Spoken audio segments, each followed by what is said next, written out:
Hello there, and welcome to Lesson 8, the present simple for questions. Presenti semplici nelle domande. Prima di cominciare però facciamo un po' di alfabeto. Repeat after me. O, P, Q, R, S, T, U. Bravi. Ripetiamo. O, P, Q, R, S, T, U. Bene. Ok. Quindi, nelle presenti semplici dobbiamo mettere do o does prima del soggetto. Quindi positivo, I work. Per fare una domanda ci metti do davanti, quindi do I work. We like. Per fare una domanda, do we like. You do.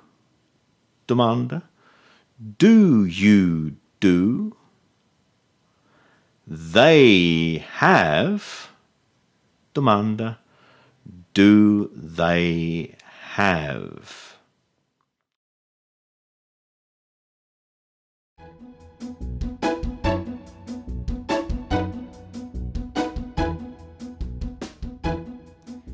Poi, da terzo singolare, quando è positivo, si aggiunge S.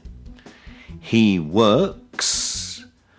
Per le domande l'S è sul verbo ausiliare davanti. Quindi, does he work? Senza S. She likes. Domanda, does she like?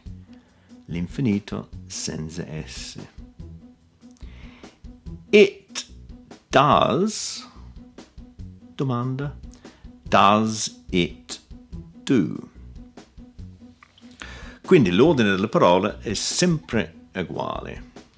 Quindi, se c'è una parola di domanda tipo where, dove o what, cosa, si mette davanti.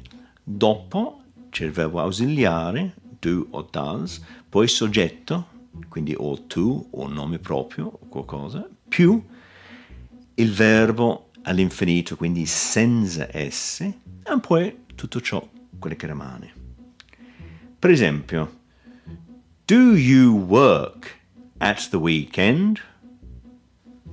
Tu lavori al fine settimana? Do your friends live near here? Tuoi amici abitano qui vicino? Does Billy play tennis? Billy gioca a tennis? Where do your parents live? Dove abitano tuoi genitori? How often do you wash your hair? Quanto spesso lavi i capelli? What does this word mean? Cosa significa questa parola? How much does it cost to fly to Rome? Quanto costa per volare fino a Roma? E poi, quando abbiamo un avverbio, tipo di frequenza, mettiamo sempre prima del verbo. Do you always have breakfast? Fai sempre colazione? Does Brian often play tennis? Brian gioca spesso tennis. What do you usually do at the weekends? Cosa fai di solito al weekend?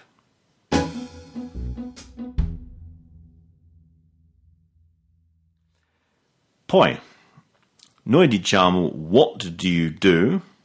Cosa fai? E intendiamo dire what is your job? Che lavoro fai? Per Per esempio, what do you do? I work in a bank. Che lavoro fai? Lavoro in banca.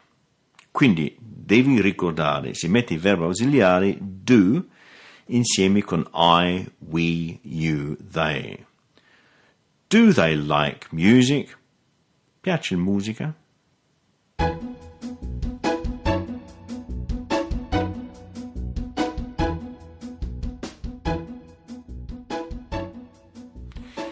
Does he, she, it? Quindi si mette does davanti alla terza persona singolare. Does he like music?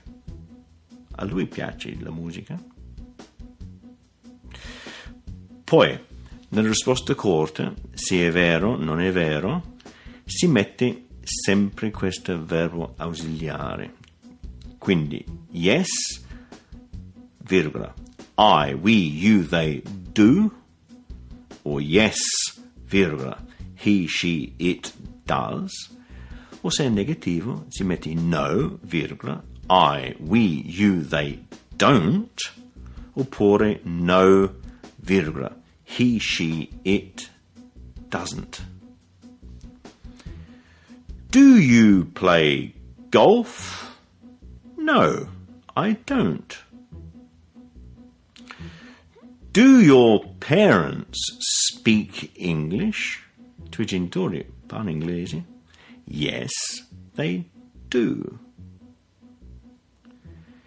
Does Billy work hard? Billy lavora seriamente? Yes, he does. Sì, è vero. Does your sister live in London? La tua sorella abita a Londra? No, she doesn't.